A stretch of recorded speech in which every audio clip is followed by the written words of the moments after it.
Hello, so this is Stacy again. I'm going to do a quick review on clinical intestinal diseases by Dr. Jones. So I left out a few slides from my other PowerPoints, so I just included them now. And then, so I'm going to do a quick review of some things that we've already hit and some other things. And then the next video will be on the pancreas. And quick shout out to Gloria at Knoxville DCOM because she sent me her PowerPoint. Okay, so we had talked about IBS. The thing that I would know that's like the most important to know about this, it is a functional bowel disorder, or it is not a structural disorder. It's really an unknown cause, but it is associated with fibromyalgia and then as well as stress anxiety.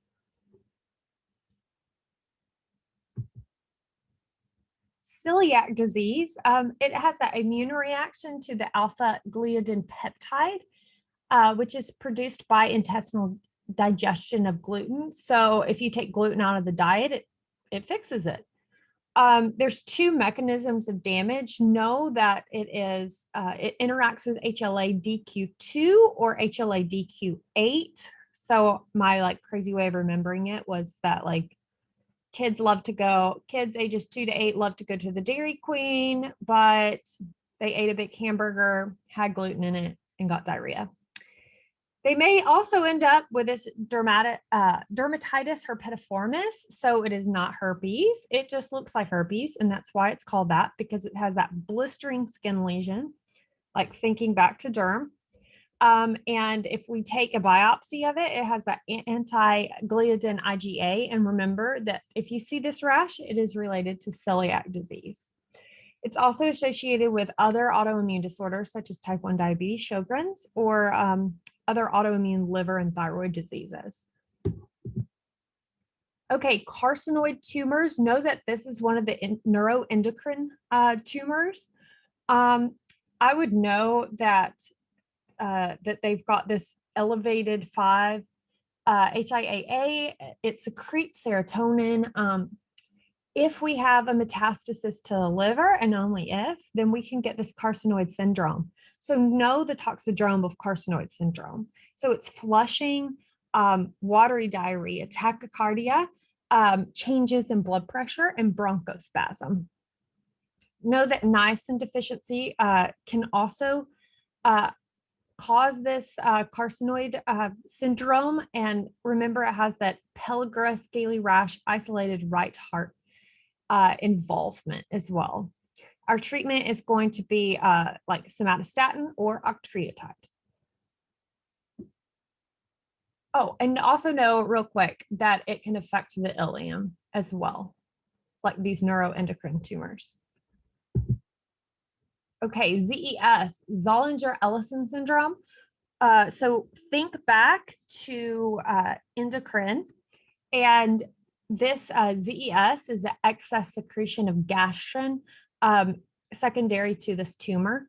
It's usually located at the duodenum or the pancreas. I think more of like that it's more times than not, I would think pancreas. In your vignette, you might see a male ages 20 to 50 years old. And the big red star, know this moment, is that it is associated with MEN1.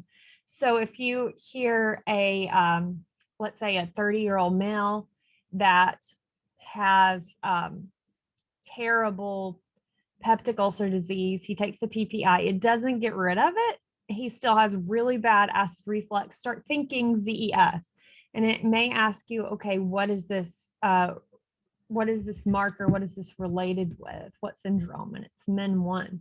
So to review back to endocrine, the 3 Ps of MEN1 are going to be that it affects the pituitary, the parathyroid, and the pancreas. And so this is the pancreatic syndrome that is associated with MEN1. So our symptoms are going to be anything you think that's high gastric acid. So peptic ulcer disease, GERD, diarrhea, and weight loss. And again, you give this patient a PPI and it doesn't go away. It doesn't affect it. So start thinking ZES. You diagnose this by getting a fasting gastrin. Just to note, the patient also has to be off of their PPI when you do this serology. Their gastrin is going to be crazy high. So less than 100 is normal. We've got like greater than 1600 of gastrin. Let's say that they said they were off their PPI, maybe they weren't, or maybe it's just not that high.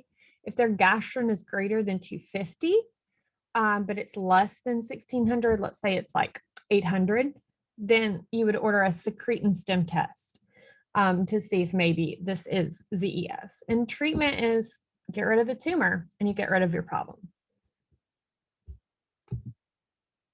Okay, looking again, you might be tested more than once on Crohn's disease and ulcerative colitis. I would say that you might get like 2 or 3 questions out of this. Know that you're at a increased risk for colon adenocarcinoma. And remember that this is IBD. So there is a tangible cause where, remember, IBS, we didn't know, but it is associated with stress, anxiety, and fibromyalgia. So Crohn's disease is going to be transmural. It can affect anywhere in the GI tract, but the most common important one is going to be the terminal ileum. If you see rectal involvement, start thinking UC. So transmural is Crohn's disease. Mucosal, submucosal is UC. So if we have thick strictures, deep knife-like ulcers, creeping fat, that is Crohn's disease. So if you hear strictures or deep ulcers, Crohn's. If you hear shallow ulcers, thin or dilated, you're going to think ulcerative colitis. Crohn's has these like skip-like lesions. It's not going to be constant, where ulcerative colitis has that lead pipe looking. So if we look at this X-ray, you can see that it kind of looks like a lead pipe, and it's lighting up because we've got contrast. On histology in Crohn's disease, we're going to see granulomas, but in ulcerative colitis, we don't. Remember that ASCA, and remember to know what it means, or that you can like recognize it. Saccharomyces cerevisiae is going to be positive in Crohn's disease, and I'm just saying the whole word so that you hear it and you can recognize it on the exam. So that's with Crohn's. With UC, it's going to be P. onca. So ASCA, Crohn's. Remember that. Associated diseases is going to be erythema nodosum or pyoderma gangrenosum with Crohn's disease, and then primary sclerosing cholangitis with ulcerative colitis. So colitis, cholangitis, I don't know if it helps. And that's also known as like PSC. You're going to get that toxic megacolon in ulcerative colitis, and you'll get fistulas or strictures in Crohn's disease. You can treat this with surgery. Ulcerative colitis doesn't work that great in Crohn's.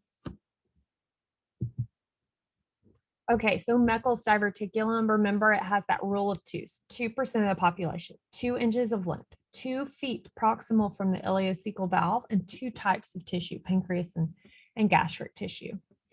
It is that failure of omphalomesenteric or Villain duct involution. And because of this, it can cause SIBO, and it can also cause intussusception. So intussusception is that telescoping of, and I think that we'll probably see that next week in their radiology lectures, but it's that telescoping of the bowel. It causes a sudden severe abdominal pain with a kid drawing legs into abdomen. So a question may ask, oh, and it can cause that current jelly stools. If you think about it, we've talked about current jelly stools before. So remember, current jelly stools can also be caused by acute mesenteric ischemia, like later phases. But Meckel's diverticulum intussusception can cause this as well.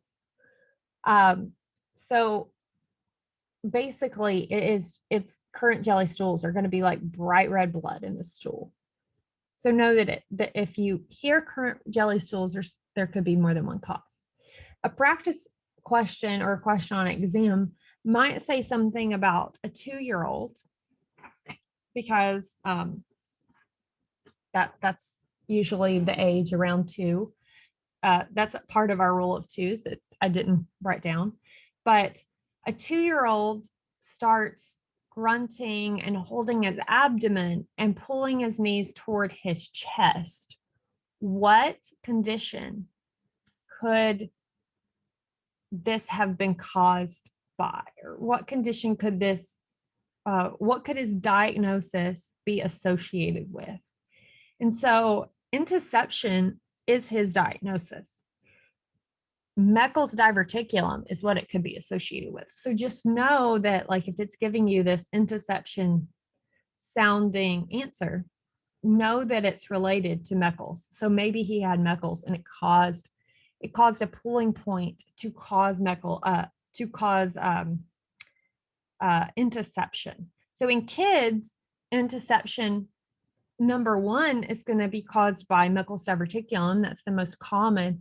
And in adults, intussusception, most common cause is going to be adhesions. And we see adhesions in a little bit too.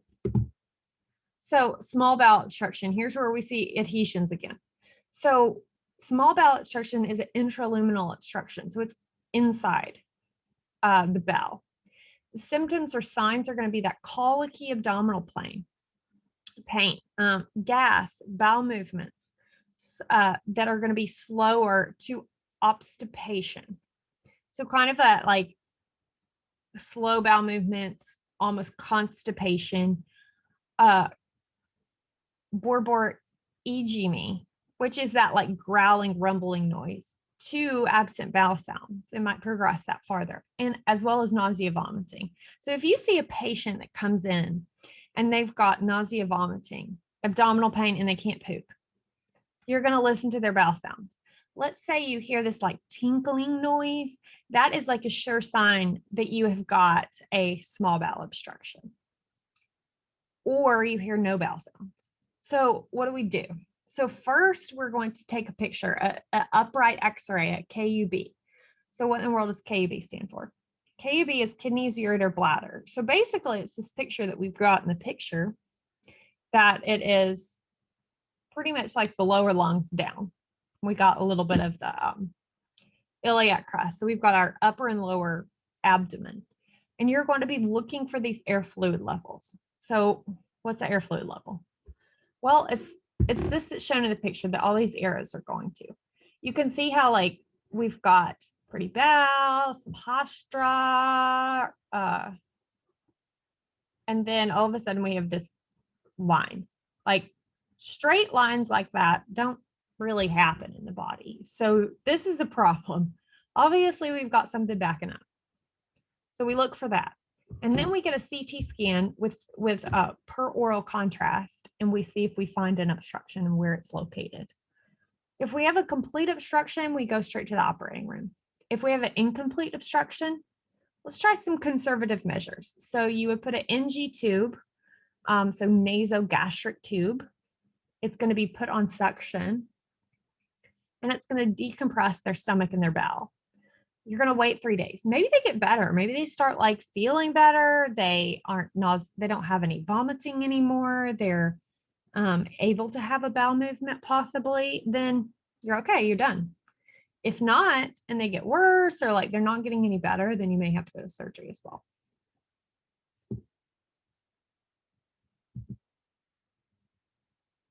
Okay. So chronic versus acute ischemic bowel disease. So pathology is going to be watershed areas for acute mesenteric ischemia.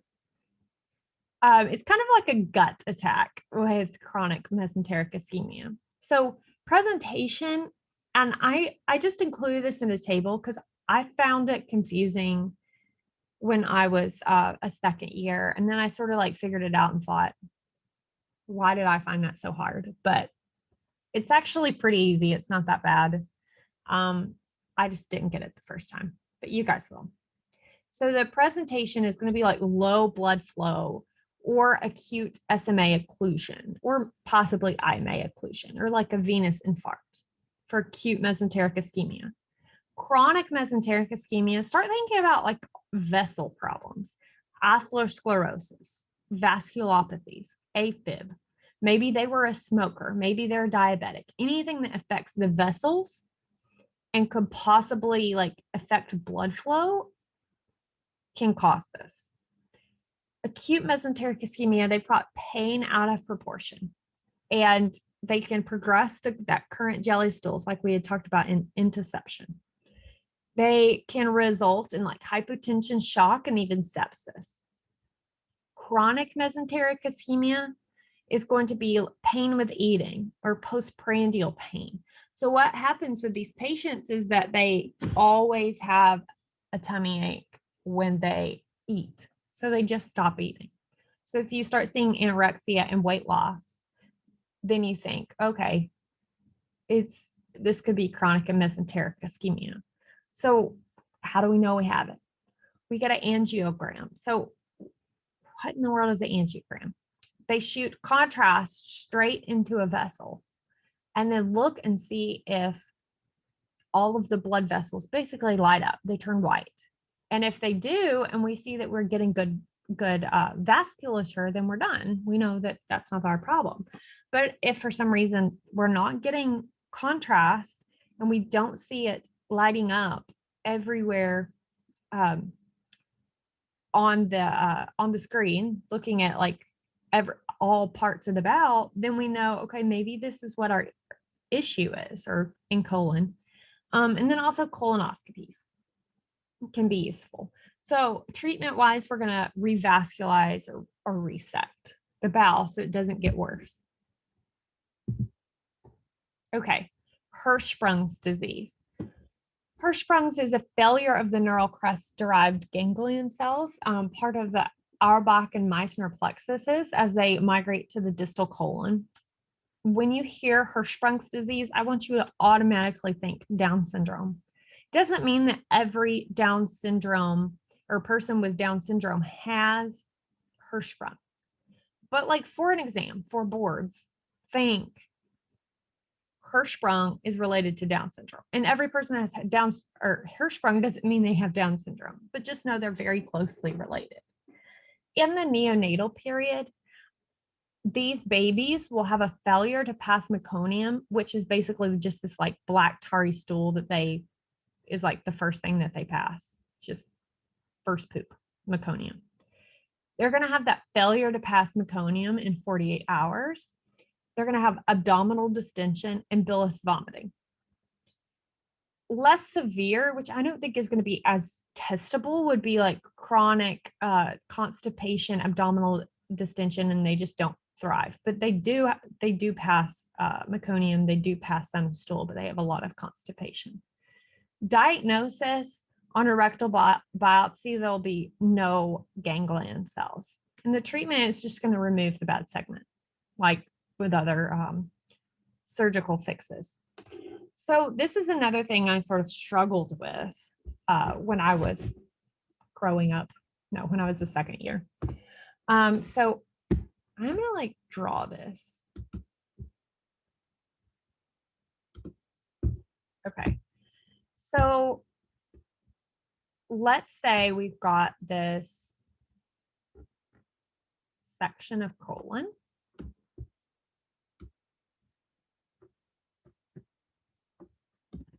Okay. And right here, well, let me draw this first. Okay. We're going to look at this picture first. So we've got a section of colon. Let's say we have an obstruction of some sort. It could be intussusception. It could be a bowel obstruction. It could be like even Hershbrungs disease to an extent. We've got a bad piece of colon or obstruction. We have something going on. Let's think of a balloon. If we continue to fill a balloon,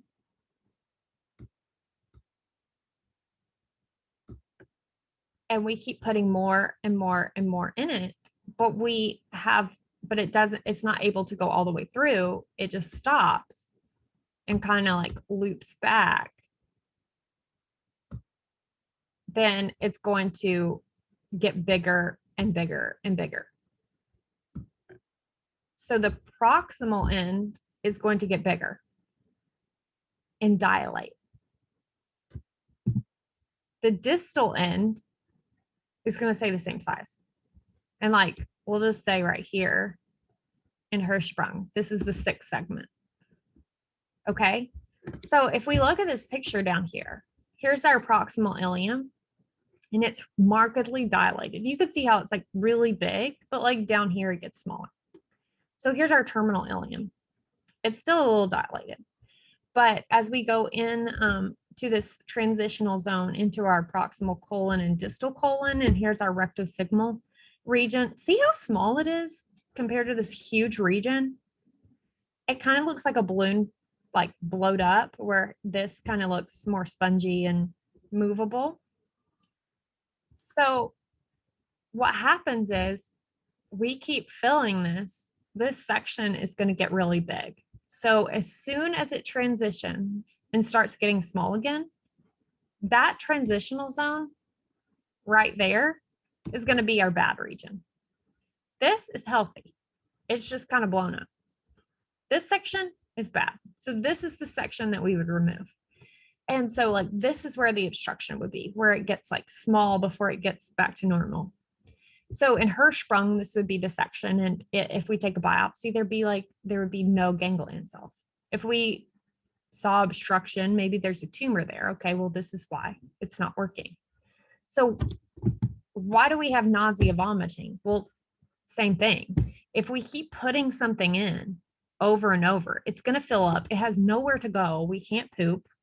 So then all of a sudden they start vomiting. So why do we have bilious vomiting?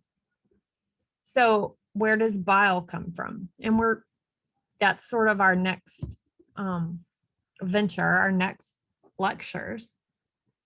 Yeah, from Friday and then on to next week. But our gallbladder holds our bile. And so if we are at a segment that is lower than our duodenum, then we have like nowhere for bile to go, then the bile will come back up. So I hope that makes sense, because I thought it was a little bit confusing before I sort of like thought it out and maybe saw some surgeries too. And so we get abdominal distension, same reason, because we've got like nowhere to go. So it just fills up. And so if we use an NG tube, let's say for an obstruction, there's also air, like you gulp air and you don't really realize it. So when we suck it out, we're sucking out that air and some of the stuff in it. And so this is able to go back to normal size, and it's not putting that like bottleneck effect down here. So things are able to pass. It's not pushing so much pressure to the area. In Hershbrung's disease, there's no ganglion cells. There's no way that this is like going to start contracting and moving. So it has to be removed. But in like some instances of bowel obstruction, then we would be able to move. Okay, so these are included just straight from her slides. There are like different types of polyps, some malignant, some non-neoplastic. I would know that like serrated polyps, sessile serrated, are the worst. They've got that BRAF mutation. It kind of looks like a sawtooth pattern of the crypts on biopsy. Adenomatous polyps, think of like FAP and APC mutation with that, like that you've seen in Wang's slides. Some polyposis syndromes. Here's our like FAP that is autosomal dominant related to APC. They're going to have a prophylactic colectomy pretty much always, because it will proceed to colorectal carcinoma. Gardner syndrome is going to be FAP with osseous soft tissue tumors. Turcot syndrome is going to be FAP or Lynch, with a CNS tumor like a medulloblastoma or glioma. Pew Jaeger, we've already talked about. It's an autosomal disease. Remember, if you see those hyperpigmented macules, and then they've got those hamartomatous polyps as well. They've got an increased risk of breast or GI cancer. Juvenile polyps doesn't have to be in a kid, usually is, but they've got numerous polyps and an increased risk of colorectal carcinoma. Lynch syndrome or HMPCC is autosomal dominant mismatch repair, and it's going to always affect the proximal colon. And it's also associated with other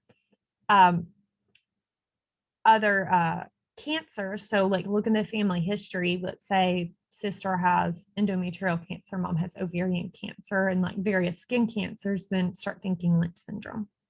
And they're going to need colonoscopies earlier in life as well.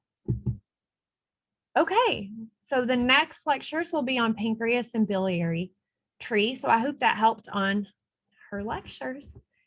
Tell me if you have any questions.